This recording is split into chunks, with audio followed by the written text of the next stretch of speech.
మనము దేవుని ఆజ్ఞను బొత్తిగా నిరాకరించి మనుషులు కల్పించు పద్ధతులని అనుసరిస్తూ ముందుకు సాగిపోతున్నాం. మరి ఏం చేద్దామండి? తరతరాలుగా వచ్చేస్తుంది కదా ఆచారం. నీవు ఆచారములో దేవునికి ఇష్టముగా పాల్గొ. మనుషులు కల్పించిన పద్ధతే ఇది, మనుషులు పెట్టిన ఆచారమే. కానీ దేవునికి ఇష్టడుగా నువ్వు పాల్గొ. అందులో ఎలా? వసంతకాలము దేనికి సూచన? పునరుద్ధరణ, చిగురించుట. నువ్వు దేవుని సన్నిధిలో పాల్గొన్నప్పుడు నీ పాపముల నుండి విడుదల కోసం పశ్చాత్తాపడు.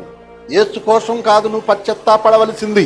అమ్మలారా, నా కోసం ఏడవకండి, నీ కోసం, నీ బిడ్డల కోసం ఏడవండి. నా కోసం ఏడవద్దు అన్నాడు.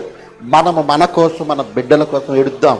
మనం రక్షింపబడడానికి, మన పిల్లలు రక్షింపబడడానికి ఏడుద్దాం. ఈ లెంట్ డేస్లో మనం దేవుని కొరకు బ్రతకడం కొరకు పశ్చాత్తాప దినాలుగా భావించి దేవునికి ఇష్టలుగా మరలా చిగురించుట కొరకు, నూతన జీవం పొందుకొనుట కొరకు, మన శరీరాన్ని నలగొట్టుకుని మన ఆశలను, కోరికలను కంట్రోల్ చేసుకుని నిగ్రహ శక్తి సంపాదించుకొనుటకు ఈ 40 రోజుల పాటు పాటిస్తే దేవునికి ఇష్టమే.